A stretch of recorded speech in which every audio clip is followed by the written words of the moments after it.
Warning. The Savage Nation contains adult language, adult content, psychological nudity. Listener discretion is advised.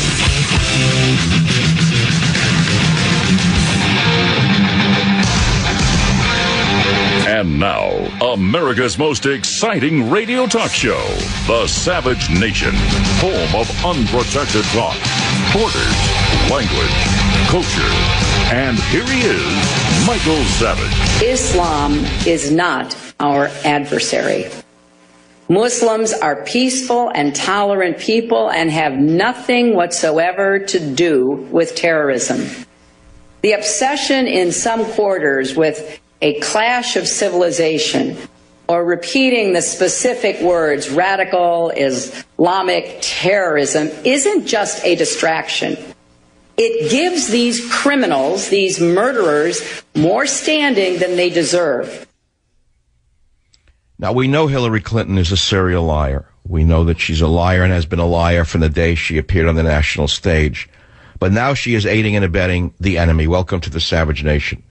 The fact is truth, even if she doesn't accept it, even if Obama's head is in the sand, or God knows where it is, even if the entire liberal media is deluding themselves into thinking there's no war by radical Islam against all people on earth, Muslims included, who do not see the world through their 7th century eyes.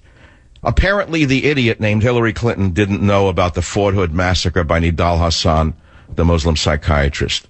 Apparently the idiot Hillary Clinton didn't remember that the Boston Marathon bombing was conducted by the Tsarnaev brothers. By the way, in those two cases, Nidal Hasan and Tsarnaev, they were not Christians. They were not Hindus. They were not Buddhists. They were not Jews. They did it for jihad. They yelled Allah Akbar or whatever. July 2015, 4 U.S. Marines shot dead by a lone Islamic gunman on U.S. Navy facilities in Chattanooga. May 2015, in Garland, Texas, Pamela Geller, along with her group, hosted a Draw Muhammad event. Elton Simpson and Nadir Soufi of Phoenix went to avenge the Prophet. They traveled to Texas, where they were shot and killed by a security guard after opening fire in an attempt to kill her. September 25th, 2014, Alton Nolan is accused of beheading a woman in Moore, Oklahoma. Co-workers reported that Nolan had been trying to convert them to Islam. Nolan reportedly used some Arabic terms during his attack. Nolan told the judge, "I'm Muslim. My question is, do you have any Muslims that can represent me as a Muslim, Mrs. Clinton?" April 27, 2014, 30-year-old Muslim man Ali Muhammad Brown is accused of shooting to death 2 men in Seattle. According to reports, he told police the killings were vengeance for U.S. actions in the Mideast. March 6, 2014, registered sex offender James Cosby, 46, accused of bludgeoning his lesbian daughter to death and shooting a lover in Port Bolivar, Texas. He then dumped the bodies near a ferry gate. In his bedroom, Cosby had the Quran open to a page that says, homosexuality is a sin. Did you know that? Did you know that happened? August 4th, 2013, a Muslim convert, Damon Agnew, went to an Ace Hardware store on a mission from Allah to help people before he fatally stabbed employee Daniel Joseph Stone 17 times, Mrs. Clinton. April 15th, 2013, Mrs. Clinton, Muslim Chechen brothers Dzhokhar Tsarnaev and Tamerlane Tsarnaev detonate 2 pressure cooker bombs during the Boston Marathon race, killing 3 people and injuring an estimated 264 others, Mrs. Clinton. Did you know that they were Muslims? March 31st, 2013, Rashad Riddle walked into an Astabula, Ohio church and fatally shot his father after an Easter service. After the shooting, witnesses say he walked to the church holding the gun and shouted that the slaughter was, quote, the will of Allah. This is the will of God. February 7th, 2013, Yusuf Abraham, 28, shot 2 Coptic Christians to death and beheaded them in Buena Vista, New Jersey. He also removed their hands before burying their bodies in the backyard of an abandoned house. Quran 8:12 states, when thy Lord was revealing to the angels, I am with you, so confirm the believers. I shall cast into the unbelievers' hearts terror, so smite above the necks and smite every finger of them. January 15th, 2012, a Jordanian Muslim man, Al-Mahmoud Awad Ursan, 57, gunned down Iranian medical student Gelara Bagadre, a friend of his daughter and a Christian convert who widely denounced Islam. He later killed his Christian son-in-law after his daughter married him without permission. I don't want to read any more of this. There are many, many, many more of them. They show that there is a war of terror going on, and it's coming from one particular, let us say, source. Hillary Clinton is a liar. She is doing the world a disservice by continuing to lie. And the fact of the matter is truth, even if she doesn't believe it or doesn't want to know it herself. Now, the same story is coming out of the mouths of the idiots in the leftist media, that Christians are more dangerous than Muslims, and that the Jews were denied entry in the 1930s, the same way the Syrians are being denied entry. Liberalism is a very serious derangement. It's a very serious mental disorder. They cannot even defend themselves. They will kill all of us unless the truth gets out. Welcome to the Savage Nation. Here's a headline for you. Trump doubles down, goes savage on Ben Carson. It's from yesterday's show. Days after criticizing Donald Trump for his 95-minute rant against Ben Carson, talk radio host Michael Savage had the real estate mogul on his show to explain why he was attacking a fellow Republican instead of the likely Democrat nominee Hillary Clinton. Savage, who affirmed he still strongly supports Trump's bid for the White House, asked if Republican candidates should agree to attack Clinton and President Obama instead of each other. Trump said she was a terrible Secretary of State, maybe the worst ever. But I have to beat 15 people. I have to win before I can get to her, he said. Believe me, I think she's going to be easy. She had such a bad record. Now, I'm not going to read the rest of it. The article is written by WorldNet Daily, they're my partners on the internet. And they posted an MP3 of the Trump appearance, I believe, where they wrote the article about it. I'm sure it's all over the internet by now. If you'd like to hear the interview, which was one of my best, phone number is 855-407-282. The website is michaelsavage.com. This came to me on Facebook. I can't read it to you. It's very long, but I'll read a few paragraphs. And it's from a man named, well, the code name is Magnus Carta, which obviously refers to the Magna Carta. And those of you who know history know what the Magna Carta is. It was the progenitor of our Bill of Rights and our Constitution in many ways. But nevertheless, his headline is, Michael Savage and Donald Trump are true heroes and guiding lights in a time of darkness. But listen to this. He writes this, Dr. Savage is banned from my country, but he is in good company. Did you know that Winston Churchill was banned from the BBC in the 1930s for warning about the threat of the Nazis? Like Churchill, Dr. Savage will be vindicated and remembered as a great man long after his naysayers have been long forgotten. Unfortunately, we're not living in a time of truth, but a time of feelings and of not offending anyone. What would be common sense in a sane age is seen as controversial in a time of political insanity and knee-jerk liberalism. And he goes on, and he talks about why people who have studied Islam in detail have to put up being called names by ignorant morons who know everything about football or reality TV but nothing about the real world. He said it's understandable why people do not speak out. Many people have Muslim friends, or they went to school with Muslims or work with them. And he's writing from Britain. They had a Muslim doctor look after them. Or they know the guy from the grocery store. They are all nice, peaceful people. So although many people understand what is going on, they don't want to offend anyone, while others are just ill-informed, ignorant, and choose not to believe it. To understand radical Islam, you should start by understanding the founder and prophet of Islam. Muhammad was no Jesus or Buddha. He was a warrior who ordered the beheading of 900 Jews and took their wives and daughters as sex slaves in a single battle. He writes this, look it up. The Kiraza genocide is just one example, but it's a good start. Tell that to the people who say ISIS does not represent Islam. And here comes a chilling statement. A few thousand Islamic warriors, no different from ISIS of today, brought down the superpowers of the day. The Christian Byzantine Empire, modern-day Turkey, and the Zoroastrian Persian Empire, modern Iran, and it is estimated that 100 million Hindus were killed in repeated Islamic invasions of India. Islam spread within 100 years of its birth to cover most of the known world from Spain to India. It did not do this by peacefully spreading the word of God, but through terror and destruction. The Persians, Byzantines, and Egyptians rivaled or even exceed Greece and Rome in their advancement, but under Islam they stagnated and declined.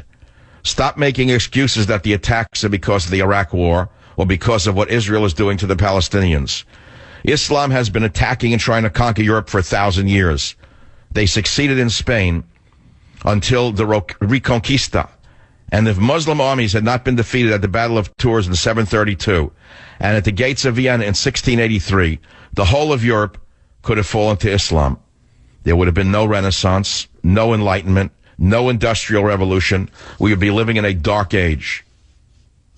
I was recently at the British Museum, he goes on, and I noticed there were large sections called pre-Islamic Iran and pre-Islamic Arabia. They were full of incredible artifacts and antiquities. But in the whole British Museum, there is only one small room called the Islamic World, which displays a few gold-embroidered Qurans and glass mosque lamps. It speaks volumes. And he goes on, you can read it yourself, it's on my Facebook. Now, either you want to live with your head in the sand and have it chopped off, or you want to stand up and be counted. That's the opening to my program. This is the Savage Nation. It's a very sad day indeed when a woman who would be president continues to put out the big lie, the same lie that the idiot in the White House is putting out, the same lie being put out by the, what's the word I can use for the people in the news media like Jake Tapwater? It's depressingly sad. I'm going to also do some stuff today on health. One of my specialties. You want to live longer? Drink coffee, a new Harvard study says. Instead of white tuna, some sushi restaurants secretly serve cheap fish that may cause sickness. I'll do both of these stories on the Savage Nation to show you that there are fakers everywhere you turn. I'll be back in a minute. Join the Savage Nation. Call now, 855-400-SAVAGE, 855-400-7282. Savage. My Savage Nation is sponsored by SwissAmerica.com, the only company I trust to protect my wealth with gold and silver. Call 800-BUYCO.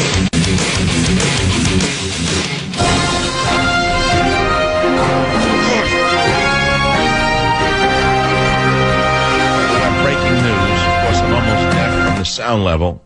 The House just approved a Syrian refugee screening bill defying the thin man's threat of a veto, right? The smoking thin man last night threatened the Congress, how dare you want to screen those Syrians? We want them all in here. He threatened to veto the smoking thin man, but they went ahead anyway, and they defied him. And you want to hear something interesting? Dozens of Democrats joined majority Republicans in defiance of the smoking thin man's veto threat. The measure to increase screening for Syrian and Iraqi refugees, which makes common sense, passed on a 289 to 137 vote, representing a veto-proof majority. It now goes to the Senate. Now, of course, that's another story. 47 Democrats, in a significant rebuke of the smoking thin man, defected to support the bill, ignoring the smoking thin man's appeals to oppose it. Ahead of the vote, the White House had lobbied strongly against the bill, sending Chief of Staff Dennis McDonough and Homeland Security Secretary Jed Johnson to the Capitol in an attempt to jawbone Democratic lawmakers from joining Republicans. But they did anyway.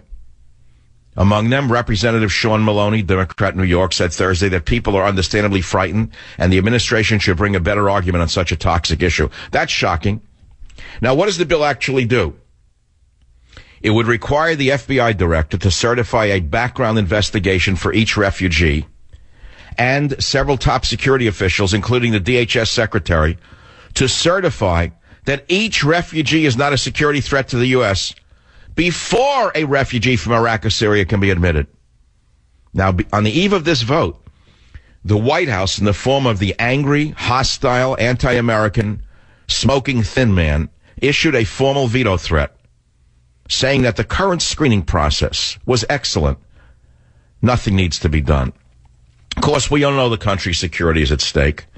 We all know this is a compassionate nation, but we also must remember that our first priority is to protect ourselves. That's their job, by the way. Now, Republicans brought the bill to the House floor less than a week after the bombings and shootings killed 129 people in Paris, wounding almost 500. The worst attack on France's soil since World War II, done by Muslims in the Islamic State. So that's the story right there. 855-400-7282. It's good news. Actually, that's very good news. It goes to the Senate now because in the House of Representatives, they have a veto-proof majority because enough Republicans realized they're not getting reelected if they stand with the smoking thin man. If they continue to stand with the smokingly hateful thin man who is likely deranged, they're going to be thrown out of office because the American people know what needs to be done to protect them, at least decreasing the risks of getting hit by one of them. It's that simple. Okay, my friends. WABC, Vinny, we have a minute. Fire away. Hi, Michael. So I work in the northern New Jersey government, and I was arguing with my liberal friends about the Syrian refugees, the minimum wage, all these protesters at college. Usually I'm called a Fox News lover, but the lady threw me at you, and she goes, "You must listen to that Michael Savage." That means she must listen to that Michael Savage.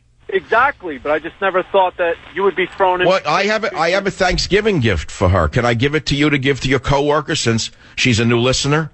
Let's send her a copy to you of Government Zero and give it to her, courtesy of Michael Savage for Thanksgiving. I wish we could sign it to Kelly. Love Michael Savage. No, I'm not going to sign. I can't sign books. They come out of my warehouse. I sign no books. Okay, Vinny, gift going out to your coworker. Good to see that one of them is listening to me. That's how it starts, by the way. The liberals say, "I hate that guy. Did you ever listen to him?" No. Then they listen to me, and they start with a little bit. They can only take a minute at a time. Then it's 2 minutes, then 5, then a segment. And then they say, I listened to you for months and hated everything you said, and then eventually a bell went off in my head, and I realized that you're right. I've heard this for 21 years. This is how the show has grown. This is how the affiliate list has grown of stations that take this program. Because if you want to just hear yourself think, don't listen to anyone you disagree with. If you want to actually think, listen to someone you disagree with. And then run your ideas by yourself again. And you'll come to the conclusion that I'm right. Join the Savage Nation. Call now, 855-400-SAVAGE, 855-400-7282. Savage. Well, there is breaking news, which I gave you in the last segment, which is big news.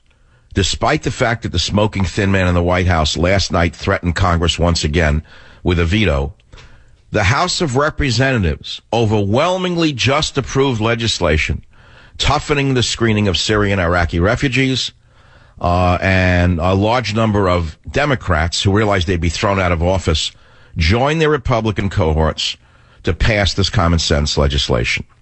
Incidentally, it's a veto-proof number in the House. We'll see what the Quislings do in the Whig party, in the Whig side of the aisle. They're so busy with their wigs on, seeing how much money they can make off the war, I guess, that this is of no interest to them whatsoever. The shopping carts could be sent to Syria. God only knows what could be done in between everything else. Think of the money that could be made. If you think no one's going to make money off this crisis, you're mistaken. Look at Catholic Charities. Look at Lutheran Family Services. Look at Baptist Family Services. They've never had it so good. WABC, Fred, welcome. You're on the Savage Nation. Make your point, please. Dr. Savage, it's a pleasure speaking with you. I just want to let you know, I was born in Iran in 1966 as a Christian. I'm a Syrian by heritage. And we came to the United States in 79 during the revolution. And with all this is going on, this is basically what I'm saying now. It's a repeat of what went on in Iran, but it's happening in a different way. As a Christian, I don't understand why is it that they're not letting any Syrian Christians into the United States, but they are letting Syrian Muslims in. And yet, well, that's because the thin smoking man in the White House has a bias. It's a bias against Christians, a bias in favor of Muslims. Any other questions? Being slaughtered. He said there shouldn't be. The thin smoking man in the White House said there should not be a religious litmus test. So he'd rather take in Muslims and no Christians. See, it's nice to be king. You can say stupid things. You can say racist things like that. You can say crazy things and get away with it. Because then you'll have people like Jake Tapwater repeating it. But the truth is the truth, even if no one believes it. And a lie is a lie, even if everyone believes it. The smoking thin man in the White House has always favored Islam and Muslims. You know that from the day and from the get-go. On ABC News, he referenced my Muslim faith. It was Obama who gave $100 million in U.S. taxpayer funds to rebuild foreign mosques. It was Obama who assured the Egyptian foreign minister, quote, that I am a Muslim. It was Obama who bowed in submission before the Saudi king. By the way, there's an amazing panel of cartoons on the difference between Putin and Obama that came from the Federalist Papers that I put up on my website, michaelsavage.com. I'll post on Facebook. You've got to see these cartoons. I've got to find it for you. Because, you know, they say one picture is worth 1,000 words. I don't know here it is. Putin versus Obama, brilliantly compared in 10 brutal pictures. The Federalist Papers Project. And they're not cartoons. They're pictures, photographs. Putin looks China's president in the eye, and they show Putin standing eye to eye with China's president. On the right side, Obama bows like a weak dog to China's president. Putin looks the Saudi king in the eye, stares at him. Obama bends, and you see his behind. Next one, Putin looks Japan's emperor in the eye, standing straight. Obama bows forward to the Japanese prime minister, and the Japanese prime minister looks at him like a moron. And the cartoon bubble says, what's wrong with this idiot? Nobody's supposed to bow to me. I'm just a prime minister. I mean, what is he doing? The next one shows Putin on a judo mat. Says Putin is one of the boys. The next one shows Obama on The View with Whoopi Goldberg and the girls. Next one shows Putin controls his dog without a leash. His dog is walking beside him with Tony Blair. The dog is off leash, listening to him. The next one, the next one shows Obama being pulled by his dog Bo, running behind him. And it says Obama's dog walks him, and there's a cartoon bubble over the dog's head which says, I can't believe this psycho egomaniac named me after his initials B.O. It shows Putin throwing a man to a mat. Putin, black belt in judo. And then it shows Obama wincing like a girl at the sight of a judo match. Next one shows Putin riding horses.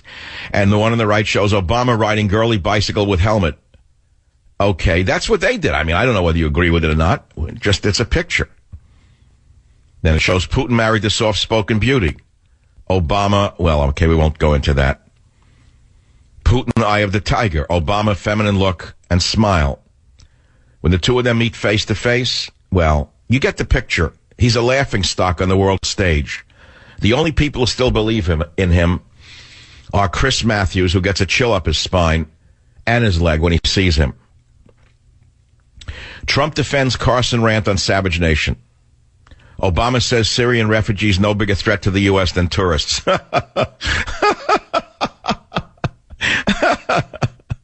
You know, I opened my show Monday with The Dance of Death in the West, which is the opening page to my great bestseller, Government Zero. Unbelievable to me. Unbelievable to me how horribly true it was. And you know, many Muslims were killed in Paris. I don't know if you know that. A Jewish Paris cafe owner lost his wife, who was, I think, Tunisian, a Muslim Tunisian, a beautiful woman. These people are mad dogs. They're insane. They're out to kill everyone on the planet. Take a look at the Paris suicide bomber, the woman who killed Diesel, a police dog. Take a look at the stone-faced monster. Now compare her face with the beautiful, beautiful Muslim wife of the Jewish cafe owner in Paris. You say, well, what do you make of that? I don't know. What do you make of that? What do you make of that? You figure out what to make of it. That's all. You figure out what to make about it. That's all. So we have something good to report, which I reported already. The House just voted to crack down on the refugees with a much tighter screening program, much to the chagrin of those in the administration who think that, well, there's no problem and they're just tourists coming in from Syria. Apparently Congress, even Democrats, say, wait a minute, there's a problem here. You know. Anthony on WABC, you're up on the Savage Nation. What's on your mind? Hey, Michael Savage, how are you? Well, I come from a family of of immigrants, and I'm the first American son. And what you were saying, and what you've been saying for the last month and a half, it has actually dawned upon me on Tuesday when I was watching the House of Representatives. All that was missing was you on it. You're very inspiring, and all. Well, I'm the son of an immigrant as well. Do you know that? Yeah, my boss tells me that because we listen to you every day. Yeah, my father was an immigrant to America. He was not born here. My grandfather came here ahead of the family. He had to wait 7 years, save enough money to send for my grandmother of blessed memory, and my father, and my uncle, and my aunt. Then they came over. So my father was not born here. He was an immigrant. I have 1 foot in the immigrant world and 1 foot in the American world like you. So we see the world in a similar way, Anthony. Yeah. But everything that you've been saying, it's actually dawning out. We kind of need you to become part of the House of Representatives, man. I'm part of the House of Representatives right here on the radio. I have more influence than any member of the House of Representatives, by the way. The only difference is you can be sure I'm not robbing anything on the side to tell you what I believe. The only thing you can be sure of with me and everyone else in radio is that we're not taking anything on the side before we give you an opinion. Because there's nothing in it for us. It's as simple as we give you the truth the way we see it, and we're not looking to get anything from it. You'll see what I'm saying? With the congressmen, how many do we know what they're really saying, what they're doing it for? Are they getting money for it or what? We don't know. I'm sending you a Thanksgiving present, Anthony. Government Zero goes out to you. Do you want to stay on this topic? Because it's wearing me out. I got to tell you the truth. I almost didn't go on the air today. I'm so exhausted from this murder and mayhem where I'm looking, it's like an oncologist, a cancer doctor. I would suspect that a cancer doctor after a while can't do oncology after a while, because when you look at cancer cells, or you look at the disease, the different kinds of cancers, obviously, and you study them 18 hours a day, you're looking at let's say in a microscope, or you're looking at x-rays, or you're looking at blood work, and all you see is the spread of the cancer. What do you think that does to the oncologist? So I woke up at 5:30 in the morning and I said, I got to take a day off. And then I started to think about what I would do on the day off instead of coming on the radio. So I said, what I think I'll do is I'll go down to Monterey. It's such a gorgeous weather up here in the Bay Area of San Francisco, Northern California. I haven't been to Monterey in years and years. So then I walked through at 5:30 in the morning, the actual thought of it, the drive, the getting out of the car, the walking around with tourists aimlessly, looking at the seagulls, having a meal, drinking a couple of drinks that I didn't want, getting back in the car. Before I finished the thought, I said, no, I'm not going to go to Monterey. So, okay, we won't go to Monterey. So, okay, what am I going to do myself? Okay, I know, it's such a beautiful day. I'll just hang around in San Francisco. I'll start by going to the Young Museum and I'll look at some classical European paintings because they remind me that civilization will go on despite these throwback vermin subhumans. Civilization will beat them. Will crush them, will destroy them, because they've done something so bad here that even the world of liberalism has been shocked to its core. The cafe drinkers. And I'd go look at some Cézannes, I'd look at some Paris cafe scenes, but I walked through the museum in my mind and I realized I'd been there so many times I didn't want to go there. At that point, I got up, let the dog out, and decided I'd go on the radio, and here I am. And the phone number is 855-400-7282. I would like to do some health things. Don't call in with health questions, though. I'm not going to answer health questions for 2 reasons. I'm not a medical doctor, and any medical doctor who would answer a health question on the radio is a quack. How can they treat you if they didn't diagnose you yet? They're taking your word for it? I give you general idea about things, that's all. Things that I know in general, that's all I can do. Otherwise, see your doctor. Most of them don't know what they're doing, but see them anyway. That's the mantra. See your doctor to make sure that you don't know what's going on for sure, so it can give you Prozac or an antibiotic. No, that's not true. I have doctors who I respect greatly. It's just that I don't listen to any of their advice. I respect them greatly, but I don't listen to anything they tell me to do. I usually throw the pills out that they prescribe. And I go back to my own methodology. All right, what would you like to talk about? This horrible thing? Did you see what went on in France? Are you ready for this? After Hollandaise sauce, who ISIS called the imbecile of Europe, cracked down on ISIS with French jets bombing I think they're bombing something. We don't know what they're actually doing. All we see is the smoke coming out of the back of their jets, and we assume that they're blowing things up, but we don't really know. They could be just pounding sand in the desert for all we know. He just announced last night he's bringing in 30,000 Syrian refugees anyway. How's that for intelligence? Well, that's my cue to take a quick break. Join the Savage Nation. Call now, 855-400-SAVAGE, 855-400-7282. Savage. My Savage Nation is sponsored by SwissAmerica.com. It's the only company I trust to protect my wealth. Call 800-BUICO. ISIS is demonstrating new ambition. We have to break the group's momentum, and then it's back.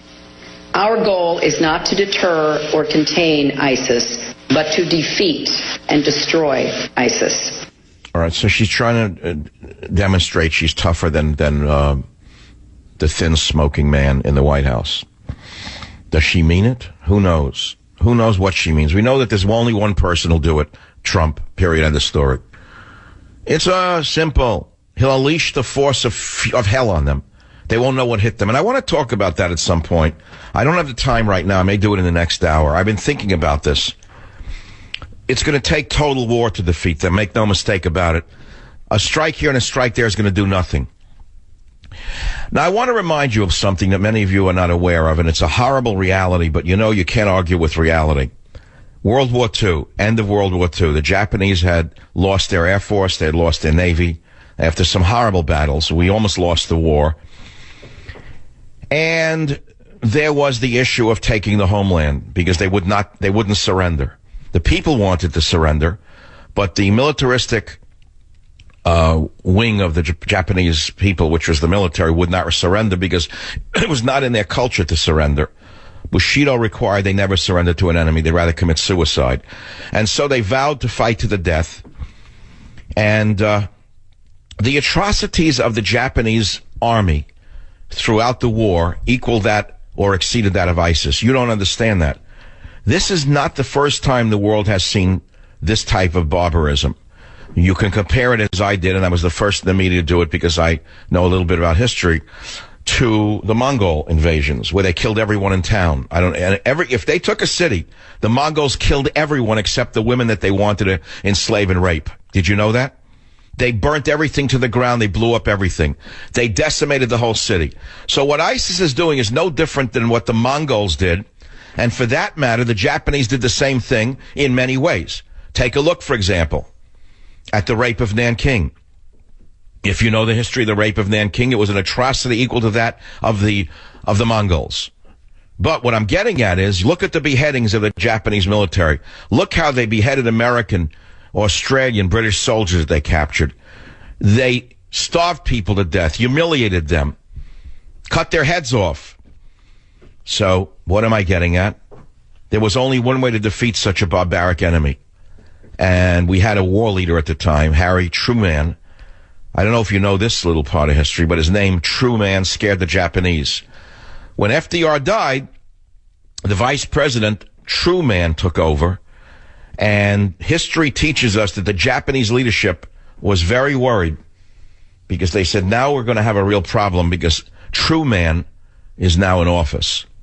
Well, the Truman made a decision. He didn't want to kill innocent Japanese men, women, and children, but he knew that in order to break them, he had to break them. And so he used an experimental weapon on Hiroshima and then on Nagasaki, killing mostly innocent men, women, and children. That's even though Hiroshima was largely a manufacturing city for the war machine, but that's a separate story. It was not done so much to take out their war manufacturing capacity. It was done to, frankly, out-terrorize the enemy. I'm sorry to tell you that. In other words, he fought terror with terror. And he also had made that calculation because he knew by what had happened in Okinawa that if he tried to take the Japanese homeland with American troops, we would have lost between 500,000 and 1 million American men.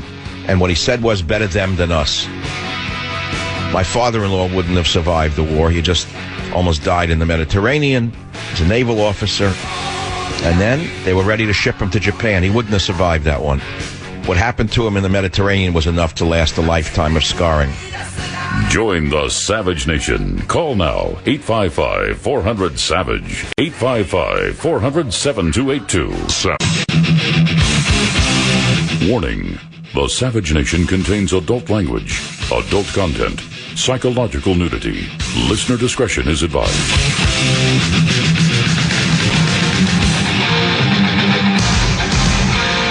And now, America's most exciting radio talk show, The Savage Nation, home of unprotected talk, borders, language, culture.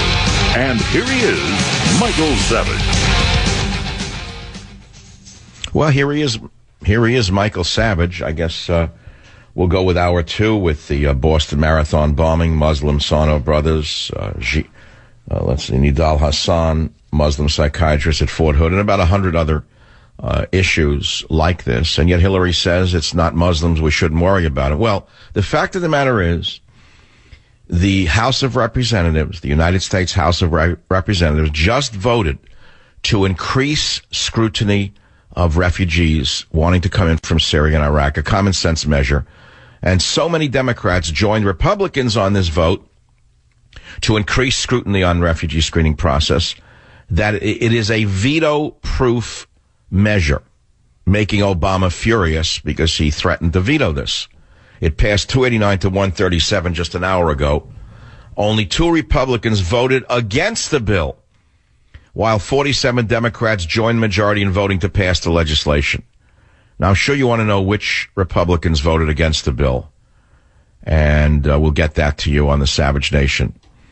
But the fact of the matter is, it made such common sense that Democrats joined them.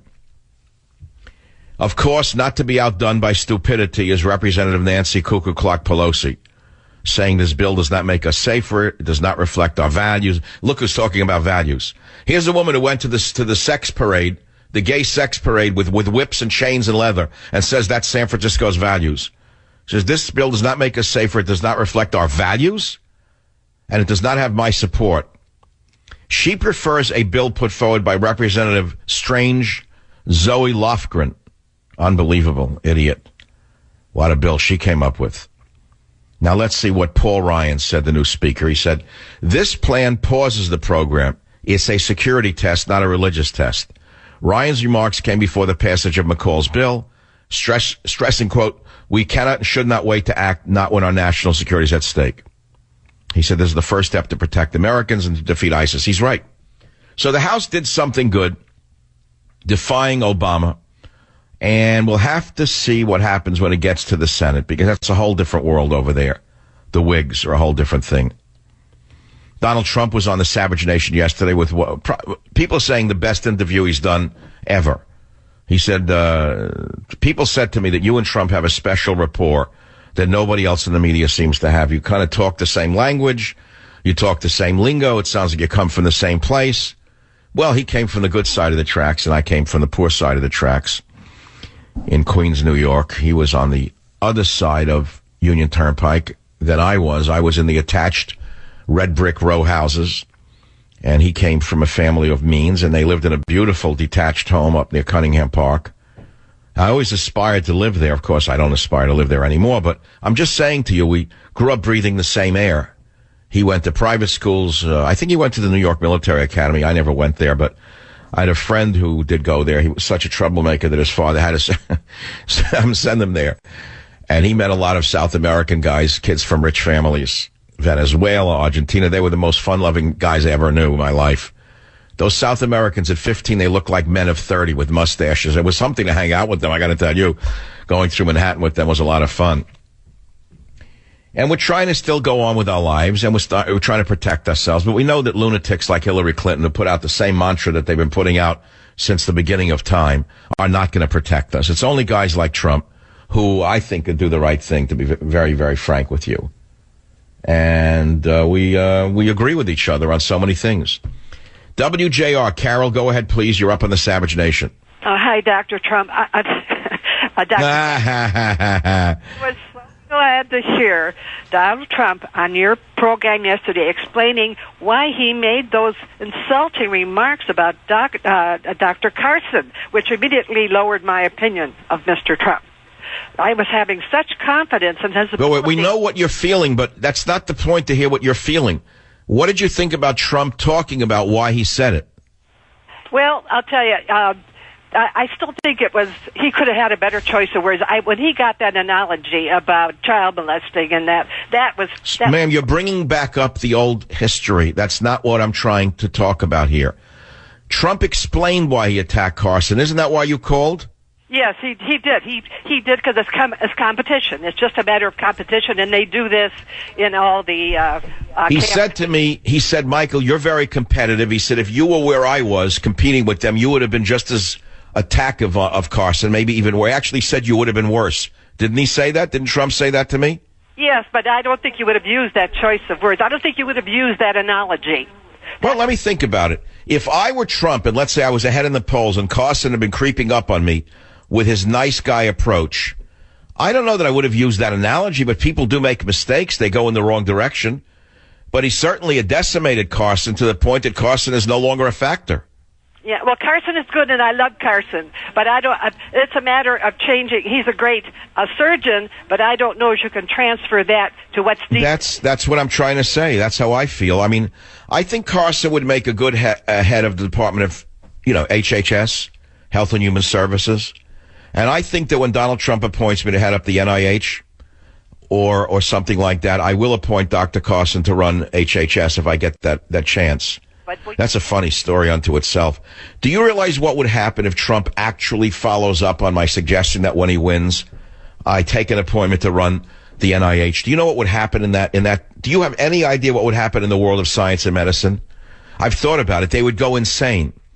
They would viciously attack me, saying I don't have the credentials, you're not really a scientist, blah, blah, blah, you're not one of us, you don't know how the grants process works.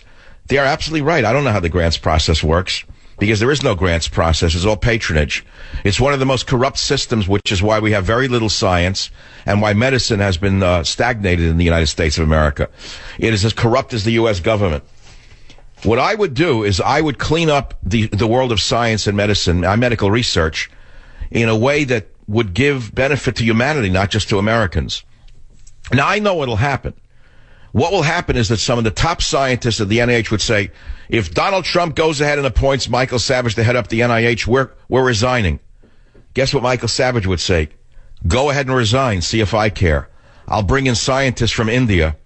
I'll bring in scientists from Taiwan. I'll bring in scientists from Russia to replace you. Those who are not tied into the system and who are not corrupt. Those who don't know how the grant process works. Those who simply look at science and medicine as science and medicine rather than as a patronage system. So go take a job in private industry, my friend. Enjoy yourself. That's what I would do. I don't know if this is a fantasy, but I've actually thought about it. Remember, this election is going to come up next year. 1 year. We're going to the polls in November. By this time next year, by this time Thanksgiving next year, we'll know who the president's going to be from 2017 on. And if Trump wins, I'm going to ask him for a patronage job, I think. Because I would give up a lucrative career in the media and as an author. I would do it for $1 a year, by the way. You know that was done in years past? Do you know that? Do you know that loyal patriots gave up careers in the industry to in the war effort? They worked for $1 a year because they believed in America. I would do the same thing because I believe in the truth and I believe in science and I believe in real medical research. And what I see going on in this country is appalling. It has stagnated. Science and medicine has stagnated. Research have stagnated because of the corruption. It's as corrupt as the government itself. You ask any young scientist what's involved in getting a grant. You ask them if there's selections based upon, let us say, pure science or on, let's say, sexual, gender, put it that way, race. You know what kind of grants they're giving out? Virtually every study has, in the NSF, the National Science Foundation, every one of those grants that are now being written, proposals, have to say something about global warming in order to be reviewed by the corrupt science boards that review these things. So listen to me. There's a lot of cleaning up to be done in this country, and I know that most of you listening don't even know what the NSF or NIH mean. But I do. That's the only area I'd be interested in working in the government. That's the only place I could have an impact and clean things up.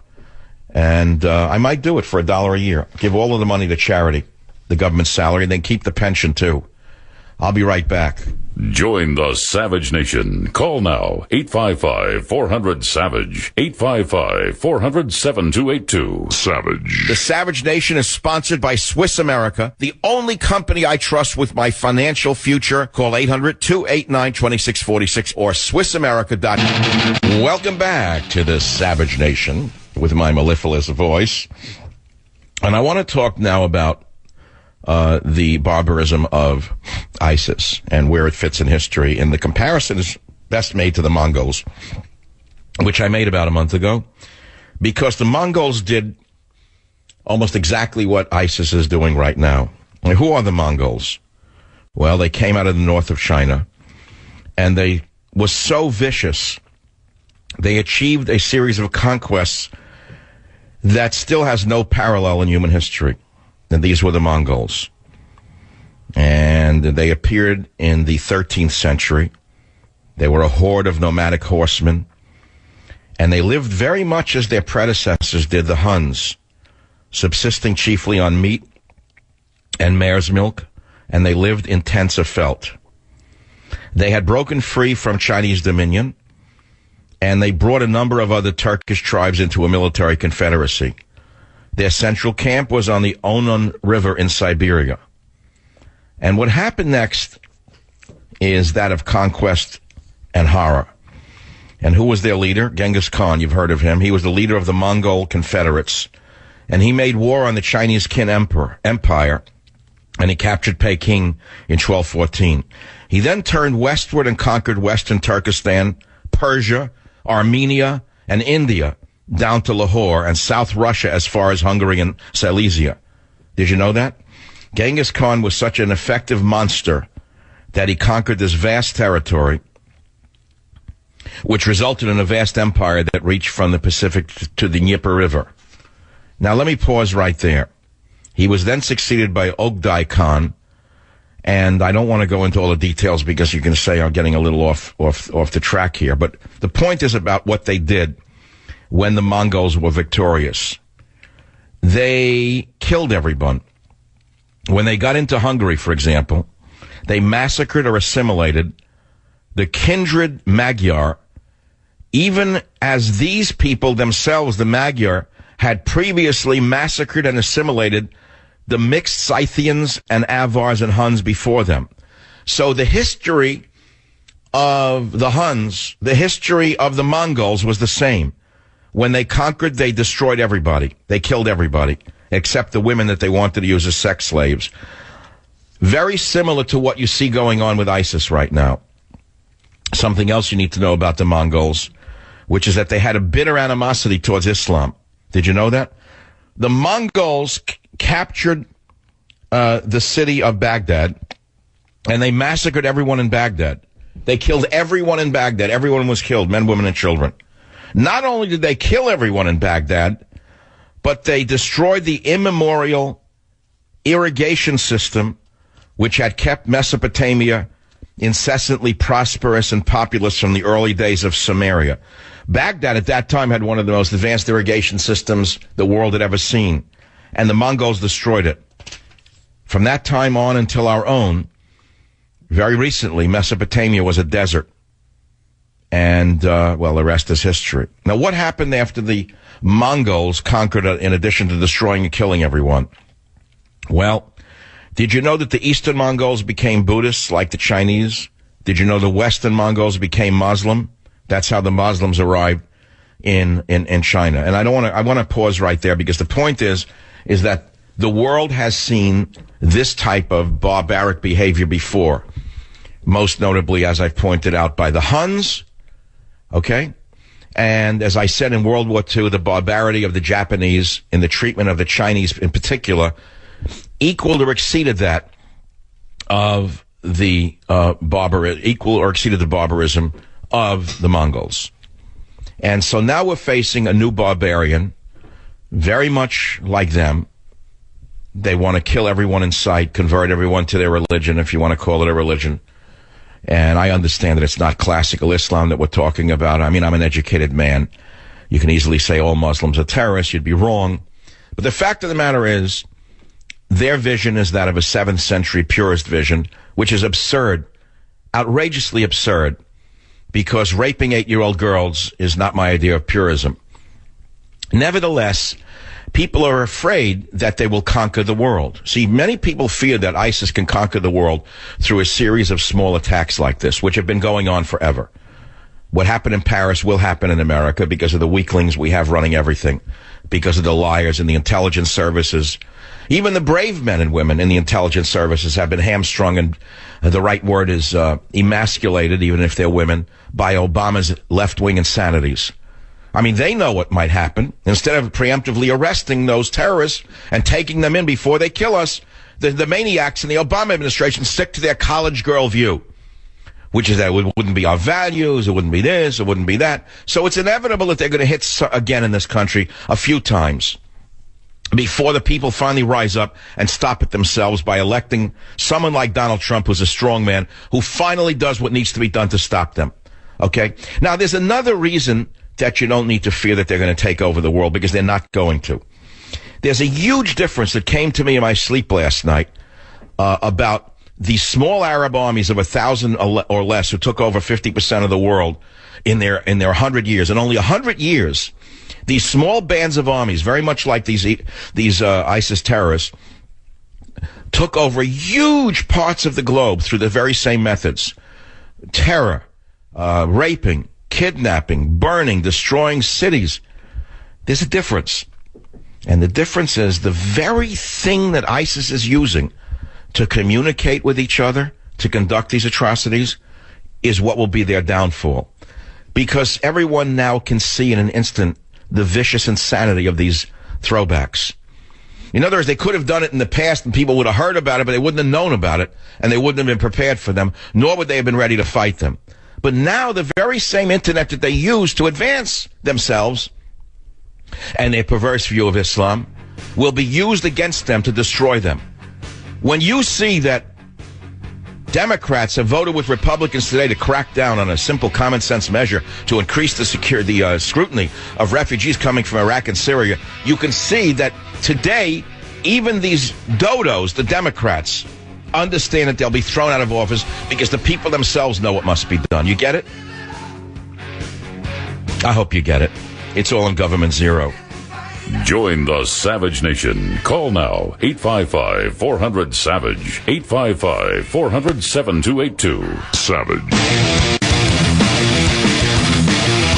And I got a little more news for you on the Savage Nation. If you watch what Russia is going to do when they get into Syria, you'll find out that ISIS is quickly going to be destroyed. You're not going to see it, though, because they're not going to have newsmen running around with cameras. Wolf Blitzer won't be there. Jake Tapwater won't be there. Anderson Cooper won't be there. They won't let him in. No cameras, no helmet cams, no rules of engagement. They're going to kill every one of them. They're not taking prisoners. You know nothing about the Russian military. You have no idea who they are.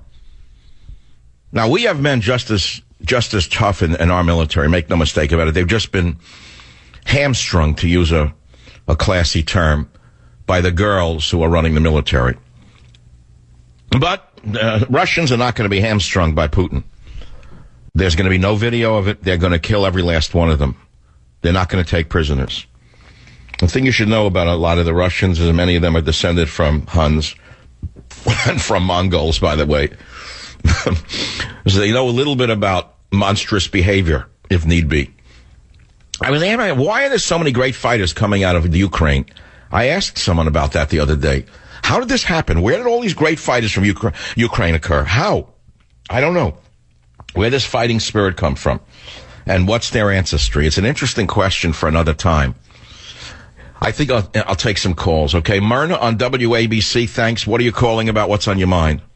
You being president. I've wanted that all along. I mean, hold it. I'm not running for the presidency. If you're not going to run for president, because I don't want you to lose your program, so don't want you to run. I want it just the way you said it. I think that's perfect. Ma'am, I don't know. Please, wait, let's rewind the tape. I never said I'm running for the presidency. long as President Trump, as I expect that to be, because I want to work on his campaign. All right, thank you for the call. It's like, okay, thank you. I know you love me, but why is she even on the radio? Okay, WABC, Cheryl will try for the next caller. Go ahead, please. Hello, Dr. Savage. I just want to tell you that before I started listening to you, I was as liberal could be. Unbelievably so. I went to Cuba 11 times, through Canada. Oh, you were one of those red diaper dopa baby girls who went to cut sugar with the Compacera with your friends down in Cuba. You're right. But when I started listening to you, I did a 360. I am now more right. If you did a 360, that means you're still a liberal. No. I'm about as conservative as you can get right now. I'm just kidding. I get it. But what converted you from the stupidity of your past? You. But why me? I'm just one man on the radio. How did I convert? What do you remember that I said that made you see the light? Really, honestly, was it one thing? Was it many things? Is it every day? What is it? It was a lot of things, but mostly it was the talking about Obama. I became so ashamed. I voted for him twice. I thought he was an ass. Okay, many liberal women did. They were hoodwinked into thinking that because he wasn't a white man, he was good. Did anyone but a white man? I know how the thinking went. Believe me, I know where it comes from, the liberal guilt and the racism. I get it. He capitalized on all of it. But if you look at what the man has done, I don't have to repeat the litany of it. We have President Zero, don't we, Cheryl? Horrible. This thing with Iran. I mean, it makes me sick to think about any of it. I'm sending you Government Zero so you can read it for Thanksgiving. That's all. Chapter and verse. That's your new book. It's that simple. Thank you. Now, you stay on the line, and Robert will get your name and address, and we'll send it to you in a plain brown wrapper so that your neighbors aren't offended by you on the Upper West Side. Tom, WMAL in Washington, D.C. Go ahead, Tom. Hey, Dr. Savage. I think that you would be an excellent choice to be head of NIH. And the reason I say that is I've gone through 4 clinical trials there. I've seen a lot of waste. I had hepatitis C, which I got from a blood transfusion years ago and from a car accident back in 1985. Also, my wife has an MD, and she has 2 master's degrees, one in public health and the other one in health sciences. And her forte was epidemiology. Her paper she wrote on tuberculosis. But nevertheless, she agrees with me that you would be a good candidate. See, I'd be a non-bureaucrat coming in to run a huge bureaucracy that's grown like a Frankenstein. The NIH was never set up to be a world unto itself. That's the National Institutes of Health. But today, it is so beholden to special interests, including drug companies, that very little pure science is done and very little honest science is done. And that's why I'm not kidding when I say to you, if Trump becomes president, I will offer my services to run the NIH. I will repeat this a few times between now and next November, because I am an outsider, and yet I have the ability to manage things well enough to know what needs to be done. And I also know how to hire the best scientists in the country who are not beholden to special interests. That's why we'll have better science and better medical research in this country. And believe me, I'll do it for half the cost than they're spending right now. There'll be no trips to Thailand to study the effects of growth hormone on a horse's private parts. No one will get a grant to do a thing like that, or to see if alcohol affects gay behavior in Thailand. If I ever read the kind of grants that are being given out, your hair would stand up. But I'm sure since you know from the inside the kind of garbage that they're funding, you'd probably agree with me. Most definitely, and a lot of the doctors that are there, they're like on these 2-year stays from other countries, and they have attitudes, and they just pretty much are get-over. They're get-overs, the majority of them. I mean, there are some decent people there, but very few.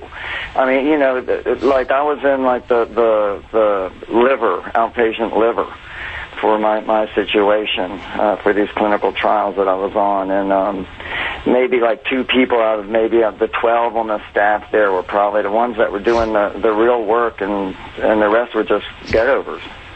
Let me say this to you. I'm not going to give a total plan for this now because it's far too soon.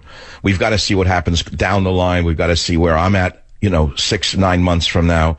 We've got to see what Donald Trump really thinks.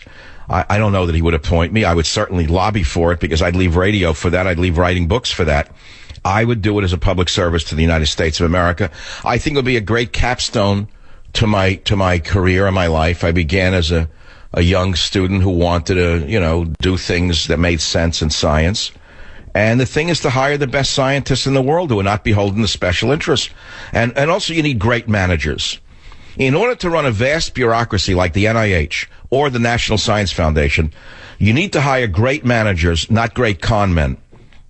And then you've got to say no grants will ever be given from either of these great institutions ever again based on race or sex or country of origin. They are going to be based solely on the scientific merit of the proposal. Nobody will get a grant because they're of a certain race or sex. Nobody will get a grant because they're from a country of a certain origin. Period. End of story.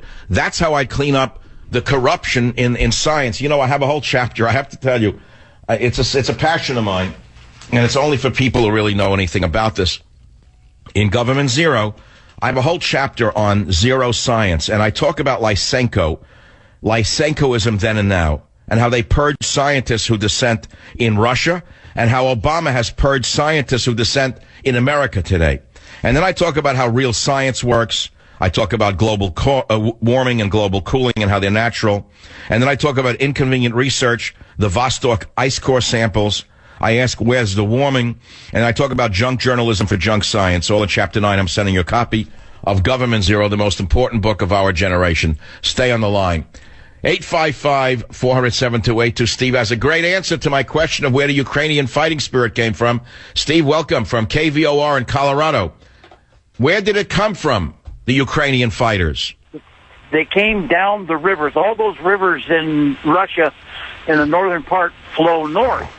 And the Vikings came down, when they were going to Greenland. And they came up those rivers and ended up colonizing up there and then being absorbed.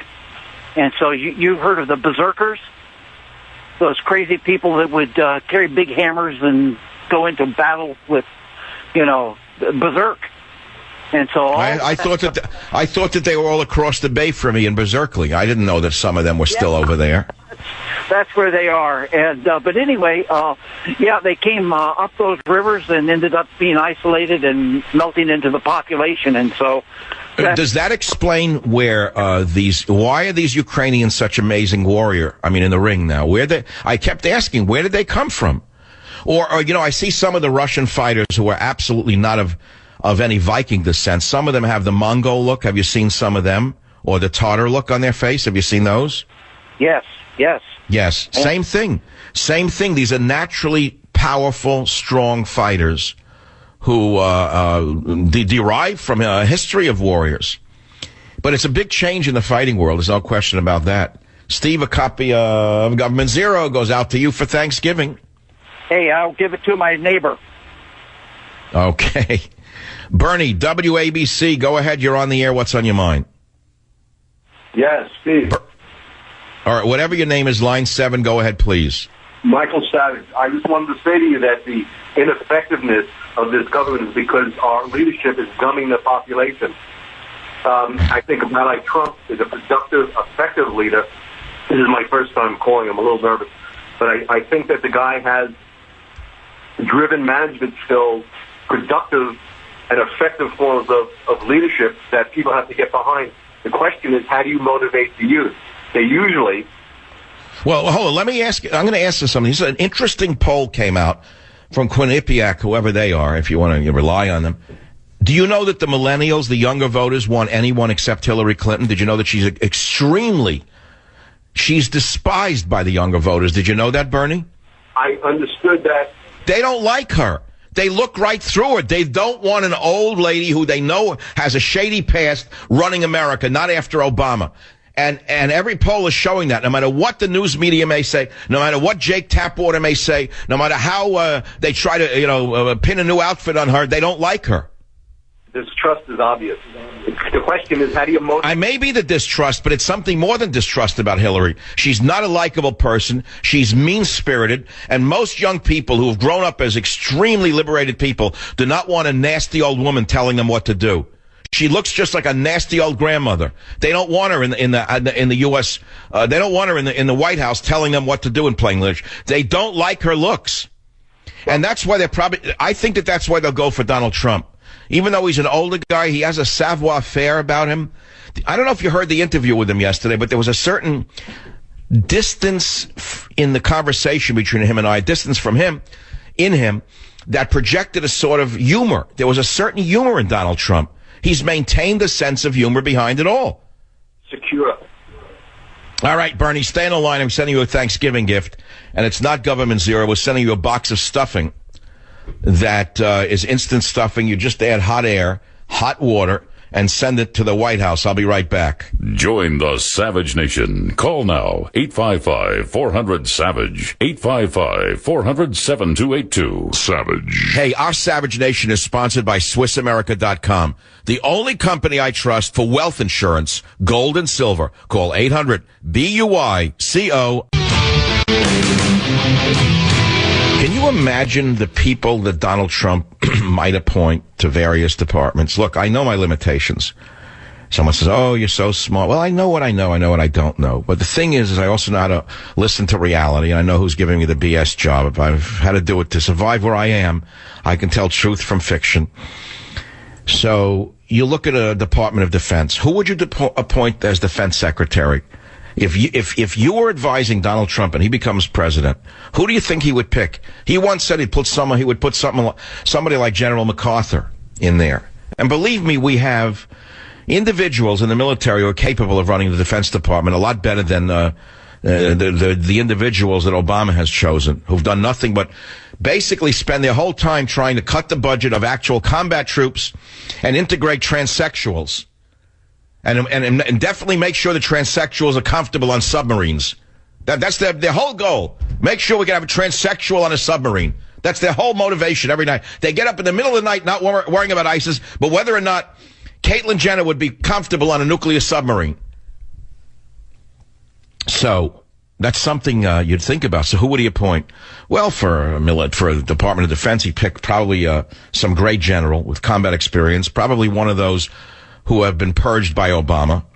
But, just being a great war, a man who's been great in war doesn't make you a good manager. You're talking about a budget. You need a business person, primarily. And that's why most defense secretaries have come from the world of business. And I don't mean bureaucrats who've run businesses. I mean businessmen who've run businesses. They're the ones who could cut the fat out of defense. It's the same way I could cut the fat out of HHS. I've been talking about that, saying, like, if I ran the NIH. Well, the National Institute of Health is only a $30 billion component of HHS. You know how big the HHS budget is? Well, it's overwhelmingly big. The NIH consists of the National Cancer Institute, National Heart, Lung, and Blood Institute, Institute of Dental and Craniofacial Research, Institute of Diabetes and Digestive and Kidney Disease, Institute of Neurological Disorders and Stroke, Institute of Allergy and Infectious Disease, Institute of General Medical Science, Child Health and Human Development, National Eye Institute, and so on. All of these sub-institutes are probably doing good research in part, but the cost of operating all of these individual institutes has to be evaluated. And that's something that's not been done in 50 years in this country. These organizations have just become bloated and bigger and bigger and bigger, and a lot of the money is going unnecessarily, frankly, for management rather than for research. And there's another element to this. I know most of you don't even want to hear this, but I'm just thinking ahead. How much of the research dollars that is spent are sent to foreign laboratories? What percentage of this NIH budget is sent to overseas laboratories like in Pakistan or India or even China? How much research are we funding in these countries, and why should we be funding them when we have our own scientists who are going begging? Think of all of the postdoc students in this country who would love a job in basic science. I would take the money from these, as I say, foreign research laboratories or foreign universities and bring it all home. I'd hire American PhDs, American MDs, and research scientists of that nature, and I would make sure the money is spent here. So there's an awful lot that could be done by a competent manager who is thinking of America first. And the same applies to every department in this country. Every department could benefit from let's say a diet, a weight loss diet. cut the fat out of it by 20%. I guarantee you, if you tightened up all of these institutes, they wouldn't even feel it. And then get rid of a lot of the management. The same thing you would do in a corporation. Take out the management, don't take out the researchers. This is the Savage Nation. Be here or be nowhere. And don't forget Government Zero for the holidays. Join the Savage Nation. Call now, 855-400-SAVAGE, 855-400-7282. Content, psychological nudity. Listener discretion is advised.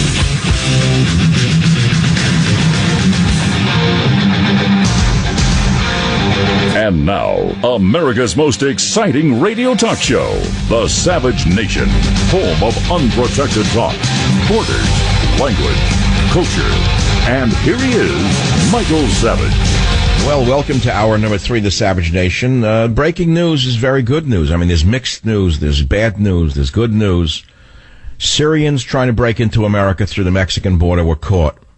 That should put an end to the lie of the liberals that they're all coming here to work. Now, the House voted to increase the scrutiny of Syrian and Iraqi refugees, with many Democrats joining Republicans in a common sense measure. The only ones who opposed it are either the head in the sand knee-jerk liberals, like who? Name him, like Obama himself. He said that they're no more of a threat to us than tourists. This is how sick he is. The man's a nut. The man is a nut. The world is laughing at the nut. France awakened, liberal France. France has joined Russia to take on the new Mongols. But not old Obama. No, Siri Bob, he's doubling down, tripling down, quadrupling down. Now he raises the stakes with his stupidity and says that the Syrians are no different than tourists coming. And you hear this? The man is a laughingstock. A laughingstock, but he's a dangerous laughingstock with a year to go. Other news, they got the ringleader of that terrible massacre in the when they went into those rat's nests of apartments that they give them for free there in Paris. And what happened to Paris, amazing. First they came in, oh, please, thank you, Mr. Frenchman, for taking us in. Didn't work a day in their lives. Sat there collecting welfare, disability, and then plotted to bomb the country that took them in. Oh, boy, liberalism really is a mental disorder, was I right when I wrote that one. In Israel, an 18-year-old American was killed by Palestinians in a drive-by shooting. 18-year-old from Boston is among 3 people killed in a Palestinian terror attack in the West Bank, which came right after a knife-wielding Palestinian killed 2 people in a Tel Aviv attack. Apparently, there is a jihad, a worldwide jihad going on right now from the Middle East to the Middle West. But, of course, everyone knows that, except the thin man in the White House. And, of course, except for the Harridan, who would be president. She also denies that it's anything to do with clash of civilizations or a clash of religions. She ought to study a little bit of her history to find out that she's wrong. Now, let's go to the callers. KKOB, Leo, you're up on the Savage Nation. What's your point? Dr. Savage, I think, and I can only hope and pray that what happened in the House today is more than a knee-jerk reaction, and that it reflects a seed change to the right, and that will give... Well, when you see Democrats joining Republicans, it puts an end to the big lie that nothing can get done in Washington. Apparently, the Democrats have come to the realization that they can only lie to the constituents for so long, and that the constituencies are freaked out by what happened in France, as they should be, and they want tighter scrutiny on Syrian refugees. So they voted along with the Republicans. That makes sense, except for mad people like Pelosi, who think she's above the law and immune from it because she's surrounded by other nuts like herself. Yeah, I totally agree, and I think it's sad that it took what happened in France on the world stage to reawaken America to the danger. Well, that's what it usually takes, my friend. Thank you for calling from KKOB Radio. WGAL in Pennsylvania. Ray, go ahead. You're up on the Savage Nation. What's your topic? Dr. Savage, I'll be quick. I'm a martial artist with 40 years experience, and I've also been a certified instructor for over 20 years. And the reason why the people from the Ukraine are such ferocious fighters is I have found over the years that people that come from a life of strife or not such a happy situation or a poor background, whatever, those are the people that fight the hardest because they have a lot of sadness and anger inside them. Well, that should make me a great fighter. Well, I mean, the truth is that you're absolutely right. Are you still there, Ray? Are you on the line? I'm still here. Ray, it happens to be true. I knew it as a child that I would watch boxing matches with my father, and he always told me that the fighter who is the hungriest usually wins. He used the word hungry, meaning hungry to win. You know what I'm saying? He also said that those who have the killer instinct usually win. You would agree with that, correct? Without a doubt. My instructor used to tell me when I used to go to tournaments, expertise matters, but really who wants it the most is the one that's going to come out on top. Interesting. Well, I wish that we lived in the same area, my friend. I'd like to shake your hand and talk with you. All I can do is send you a token of my gratitude for your calling the program, which is a copy of my book, which is the greatest battle of my life, called Government Zero. This is not a book. This is a mission. This book is a battle. Every word in that book is a fighting word. You know, they say fighting words. There's not a word in Government Zero that isn't a fighting word. It's amazing. The book is all about fighting against this incredible insanity of liberalism. I say, that's too broad a brush. All right, so it's too broad a brush. Fine, it's too broad a brush. You're happy with your government? I'm not. That's all. WMAL, Ruben, thank you for calling. Make your point. I'd appreciate it. What's on your mind? Dr. Savage, I listen to your show every day when I come home from work. I'm calling from D.C., so I'm in the thick of it here. And we're talking about possibilities of NIH and things like that. And something that you said struck me when you're talking about the grants that are given and the ridiculousness of some of the grants. But then you said you wouldn't support grants or give out grants based on race, gender, sexuality, maybe some other things. And I guess I kind of want to know what you mean by not giving it based on gender, because of the physiological differences according to gender. And I don't mean that I wouldn't have research studying women or people of different races. I think that's fascinating. I'm very interested in ethnomedicine. It was one of my subspecialties. What I meant was I wouldn't give a grant to an individual just because they're a woman or just because they're a member of a certain race. That would not qualify them for a grant, is what I was saying. You get what I'm saying now? I do now, and that's what I was. In other words, let's say there are equal number of applicants. They wouldn't be graded whether they're black or white or a woman or a transsexual or whatever. The science itself would be the winner. Whoever has the best proposal. I would rather it be blind. I'd rather the applicants not even put their name on the application. That's how I would like to see science applications submitted to peer reviews. I'd like to see no names. I'd like to see numbers assigned to them. So we're not giving them based upon a color coding or a gender coding.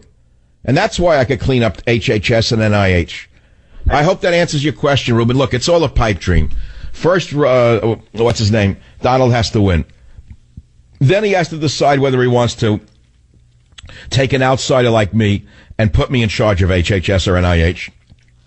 Then I have to decide whether I want to give up the media and writing books and do that and go in to become a government, personality. I don't know that I have the personality to work in a bureaucracy, to be honest with you. So it's all a pipe dream. And I'm thinking out loud, and I'm doing it for a reason, which is to help you understand that the corruption of this government, which didn't start with Obama, by the way, it started a long time ago, is now so endemic that a house cleaning is in order in every government division and department. That's really all I'm saying. And I could certainly do a great job. It's a question of whether I would want to and whether he would be interested in me. It's that simple. But I want to go back to the Trump candidacy. It's very important you know that the latest poll from Quinnipiac shows that the younger people detest Hillary Clinton. They have run away from her. They don't like her. She's not popular with them, even if they're girls. She doesn't own them. See, this is part of the problem, is she speaks in a way that has such an arrogance to it that it turns the young people off. What she's saying is, I'm a woman, therefore be a stupid girl and vote for me. I'm a woman, be a stupid minority and vote for me because I'm not a white male. Anyone with an independent mind of any race or sexual orientation is not going to go for that. And that's the card she's playing, and it's turning against her. I personally think that Trump will get the nomination, and I believe that in the final showdown he will crush her. because she has a horrendous track record as Secretary of State. She has so many skeletons in her closet that they're bound to come out in any debate. And the fact of the matter is he's the only one who would dare to do it. So I do think there's a high likelihood that if he maintains the stamina he currently has, he will be the next president of the United States. I truly believe that. And I came to that conclusion after his interview on this program yesterday, which I would invite you to try to listen to. I don't know if it's been MP3'd on my site, but it's definitely around somewhere. It was a new high for me in the fact that he and I had a chemistry that I don't hear with anyone else. He has an ability with everyone, every show he goes on, to relate to them in their own way. But he and I have a certain unique quality with each other that I think came through on the airwaves, and many people have sent me emails to that effect. Now, the good news today, and never forget it, is that the House voted a couple hours ago against the threat of a veto by the thin smoker in the White House. They didn't take the bait. They weren't afraid of him. They didn't run away. 16 Democrats joined most Republicans in saying, we're going to increase scrutiny on immigrants from Iraq and Syria. Okay, now it goes to the Senate. Now, that's anyone's guess what will happen in that corrupt body of Whigs, W-H-I-G-S, Whigs. Yeah, okay, well, we'll have to see. Maybe they'll surprise us as well and show some common sense, although I doubt it. The Senate is a wholly different organization because they're more immune to the people themselves, and they do things for their own reasons. And unfortunately, those reasons are often in conflict with common sense and with the will of the people. That's the reality of the Senate. We'll have to wait and see. But never forget this. The vote in the U.S. House a couple hours ago to increase the scrutiny of these refugees is now veto-proof in the House. This is a very big deal to see so many Democrats jumping away from Obama and joining Republicans in this commonsensical maneuver. They made common sense, so they walked across the aisle. Now, how could you argue with that as a liberal? You can't. You understand that? This is a very, very good thing because the world has finally been awakened to terrorism, with the exception of the few on drugs or on the doxies of liberalism that is so endemic in their DNA that they can't even think any longer. I'm going to pay attention to what a group of old women on The View say. I'm going to pay attention to what an actor or an actress says in the middle of a drunken orgy. They're going to get up and give an opinion on it, tell me that they're like tourists. I care what some slut from Hollywood thinks about the refugee situation of Paris. Why don't you just ask Charlie Sheen what he thinks about it? Maybe you can catch him in between one of his orgies, and then he can be held and be invited to the White House. It's the Savage Nation. Be here or be nowhere, and be sure to read Government Zero. Join the Savage Nation. Call now, 855-400-SAVAGE, 855-400-7282. Savage. Your Savage Nation is sponsored by SwissAmerica.com. It's the only company I trust for tangible assets, gold and silver. Call 800-BUI-CO. A dance of death in the West. Hollande says ISIS threatens the whole world and needs to be annihilated. If you want to see what they look like, take a look at the faces of evil from the London Express. Take a look at their faces and then look around your neighborhood and ask yourself if you need more faces like those in your neighborhood or those like these subhumans that were caught on the raid.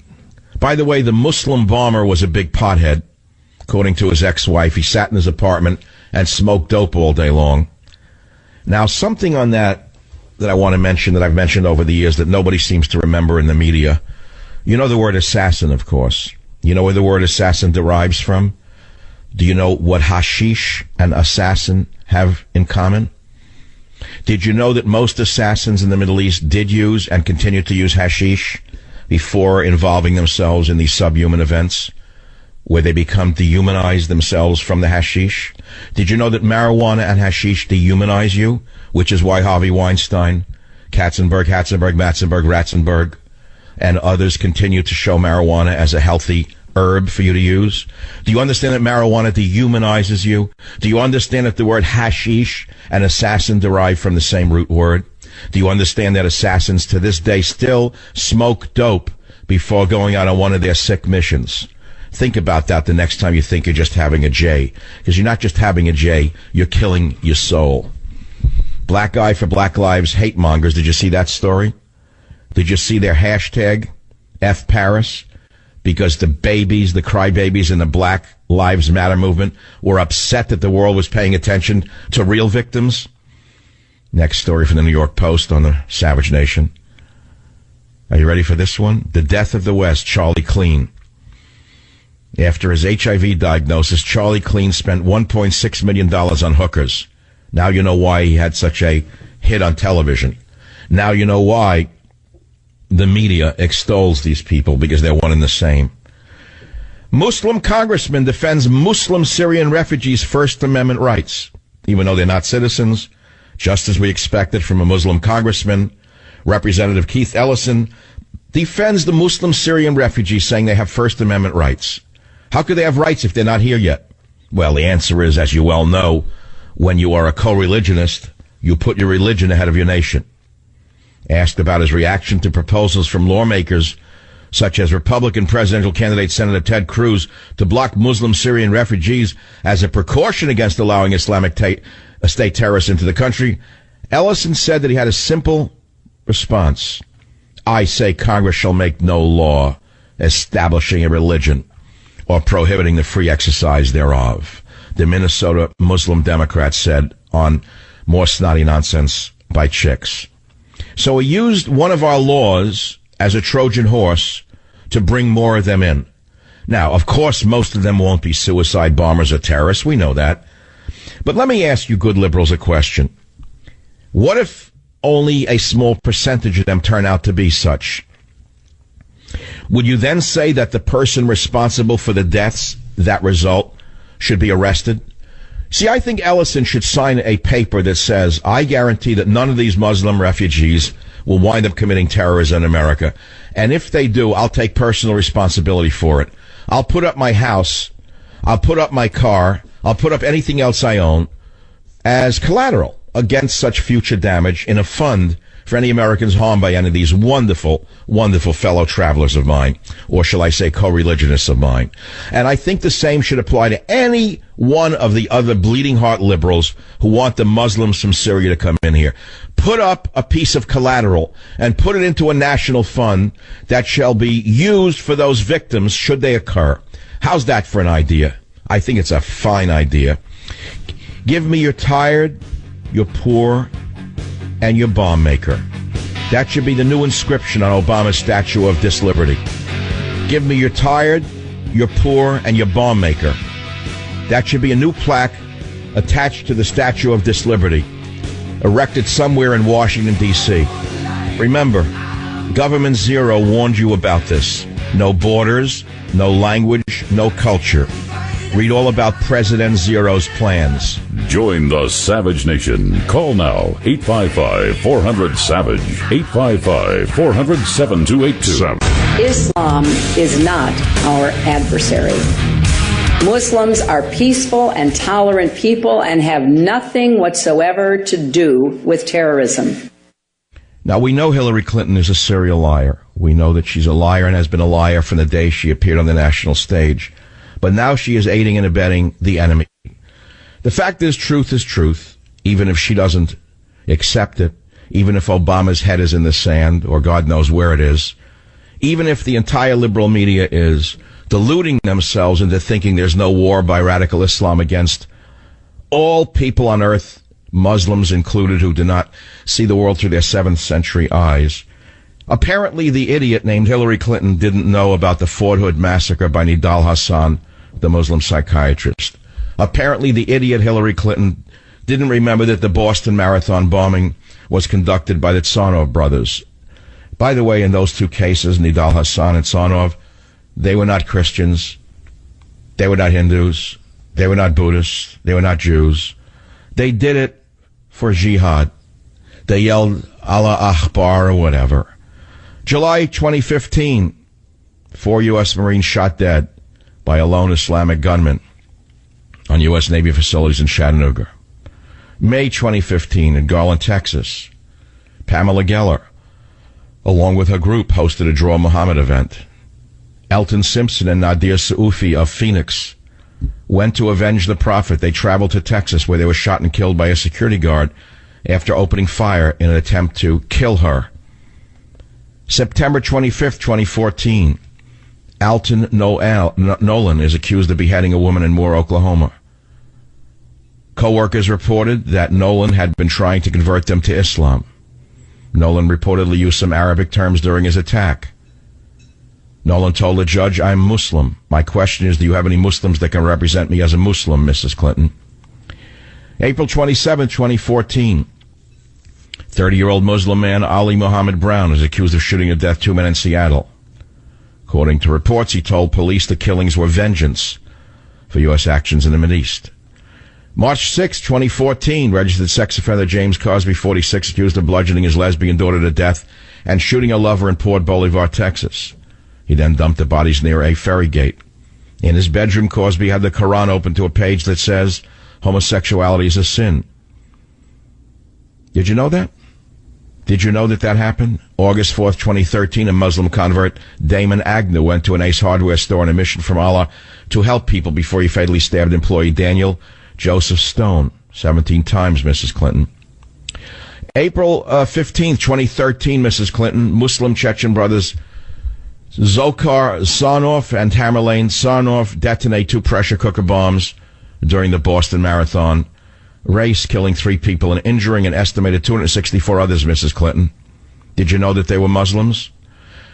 March 31st, 2013, Rashad Riddle walked into an Astabula, Ohio church and fatally shot his father after an Easter service.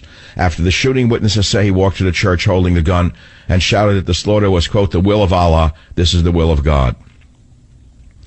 February 7th, 2013, Yusuf Abraham, 28, shot 2 Coptic Christians to death and beheaded them in Buena Vista, New Jersey. He also removed their hands before burying their bodies in the backyard of an abandoned house. Quran 8:12 states, "When thy Lord was revealing to the angels, I am with you, so confirm the believers. I shall cast into the unbelievers' hearts terror, so smite above the necks and smite every finger of them." January 15th, 2012, a Jordanian Muslim man, Al-Mahmoud Awad Irsan, 57, gunned down Iranian medical student Gelara Bagadre, a friend of his daughter and a Christian convert who widely denounced Islam. He later killed his Christian son-in-law after his daughter married him without permission. I don't want to read any more of this. There are many, many, many more of them. They show that there is a war of terror going on, and it's coming from one particular, let us say, source. Hillary Clinton is a liar. She is doing the world a disservice by continuing to lie. And the fact of the matter is truth, even if she doesn't believe it or doesn't want to know it herself. Now, the same story is coming out of the mouths of the idiots in the leftist media, that Christians are more dangerous than Muslims, and that the Jews were denied entry in the 1930s, the same way the Syrians are being denied entry. Liberalism is a very serious derangement. It's a very serious mental disorder. They cannot even defend themselves. They will kill all of us unless the truth gets out. So she's trying to demonstrate she's tougher than the thin smoking man in the White House. Does she mean it? Who knows? Who knows what she means? We know that there's only one person who'll do it. Trump. Period. End of story. It's simple. He'll unleash the force of hell on them. They won't know what hit them. And it's going to take total war to defeat them. Make no mistake about it. A strike here and a strike there is going to do nothing. Now, I want to remind you of something that many of you are not aware of, and it's a horrible reality, but you know you can't argue with reality. World War II, end of World War II, the Japanese had lost their Air Force, they had lost their Navy. After some horrible battles, we almost lost the war. And there was the issue of taking the homeland, because they wouldn't surrender. The people wanted to surrender, but the militaristic wing of the Japanese people, which was the military, would not surrender because it was not in their culture to surrender. Bushido required they never surrender to an enemy. They'd rather commit suicide. And so they vowed to fight to the death.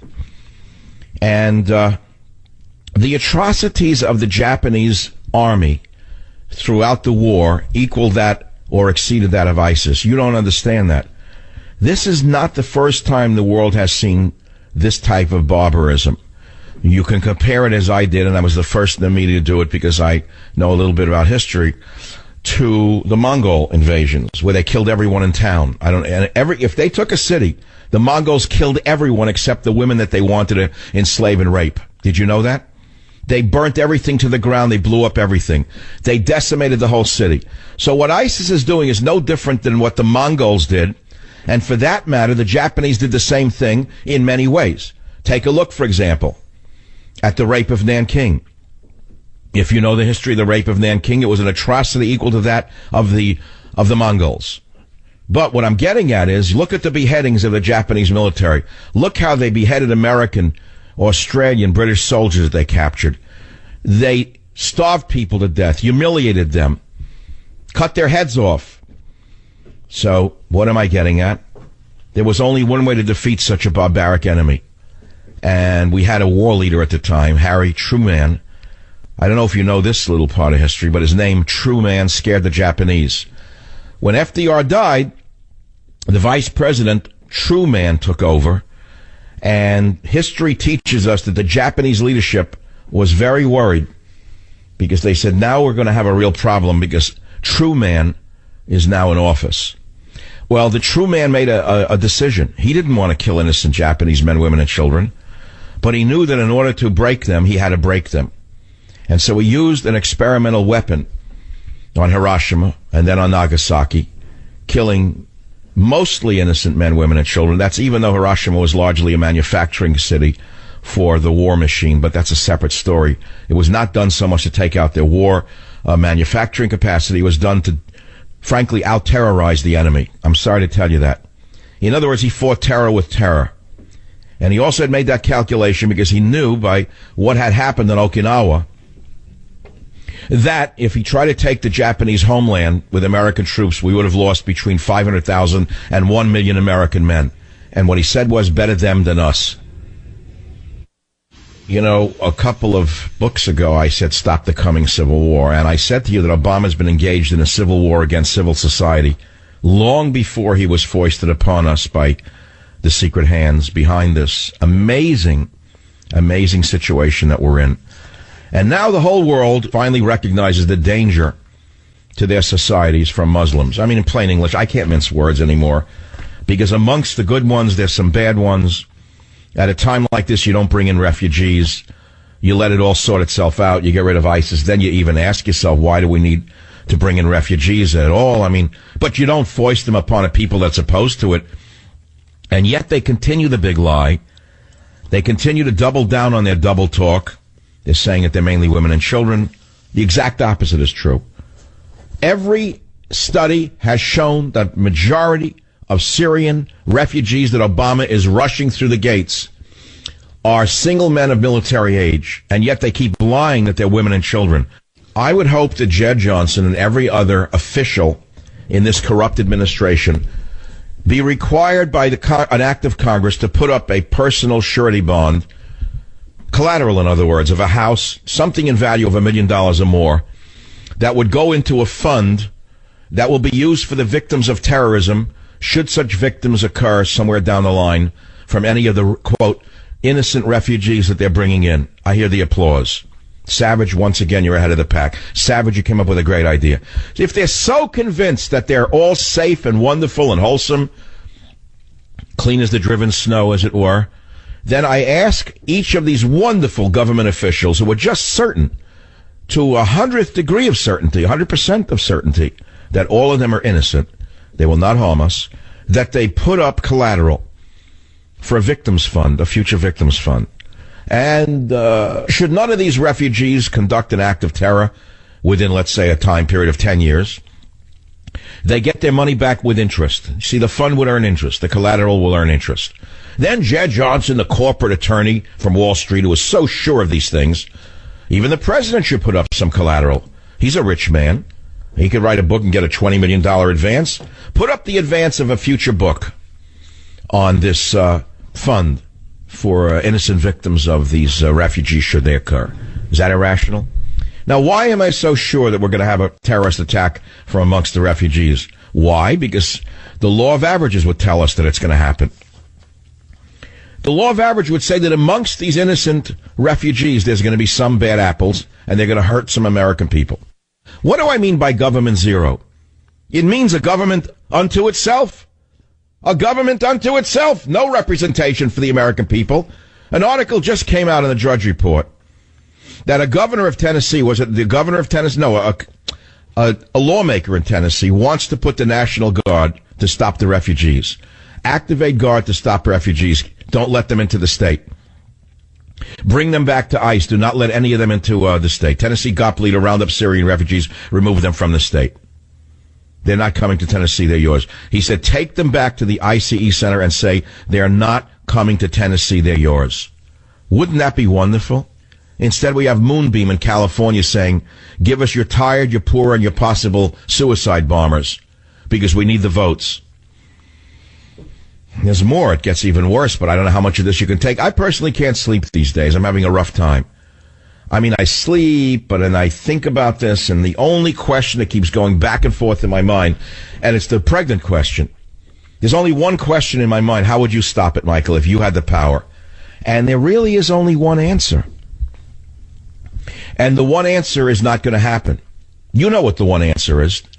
There's only one answer to stop a future terrorist attack in America. You know the answer, right? There's only one answer. And we know we can't do it. We cannot do what Franklin Delano Roosevelt did. I'll be right back. Join the Savage Nation. Call now, 855-400-SAVAGE, 855-400-7282. Savage. The Savage Nation is sponsored by Swiss America, the only company I trust with my financial future. Call 800-289-2646 or Swiss America, which is big news.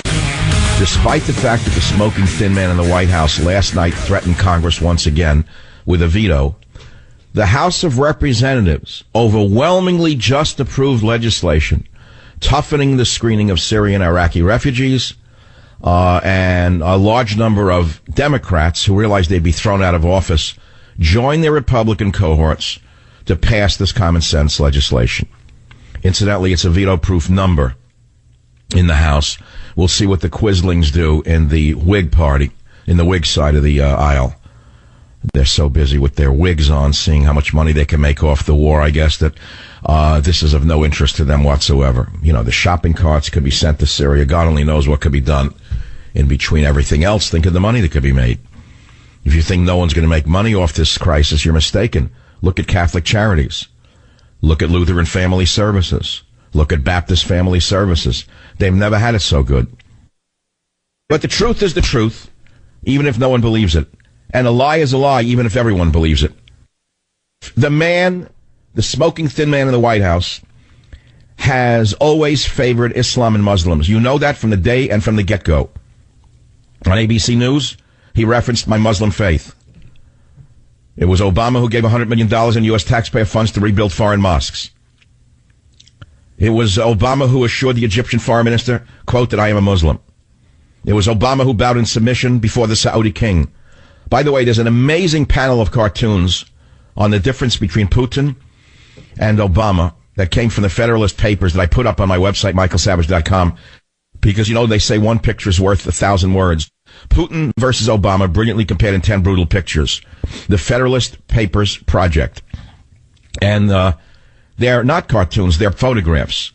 Putin looks China's president in the eye, and they show Putin standing eye to eye with China's president. On the right side, Obama bows like a weak dog to China's president.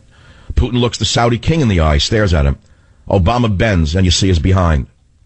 Next one, Putin looks Japan's emperor in the eye, standing straight. Obama bows forward to the Japanese prime minister, and the Japanese prime minister looks at him like a moron. And the cartoon bubble says, what's wrong with this idiot? Nobody's supposed to bow to me. I'm just a prime minister. I mean, what is he doing? The next one shows Putin on a judo mat. Says Putin is one of the boys. The next one shows Obama on The View with Whoopi Goldberg and the girls. Next one shows Putin controls his dog without a leash. His dog is walking beside him with Tony Blair. The dog is off leash, listening to him. The next one shows Obama being pulled by his dog Bo, running behind him. And it says Obama's dog walks him, and there's a cartoon bubble over the dog's head which says, I can't believe this psycho egomaniac named me after his initials B.O. It shows Putin throwing a man to a mat. Putin, black belt in judo. And then it shows Obama wincing like a girl at the sight of a judo match. Next one shows Putin riding horses. And the one on the right shows Obama riding girly bicycle with helmet. Okay, that's what they did. I mean, I don't know whether you agree with it or not. Just, it's a picture. Then it shows Putin married the soft-spoken beauty. Obama, well, okay, we won't go into that. Putin, eye of the tiger. Obama, feminine look and smile.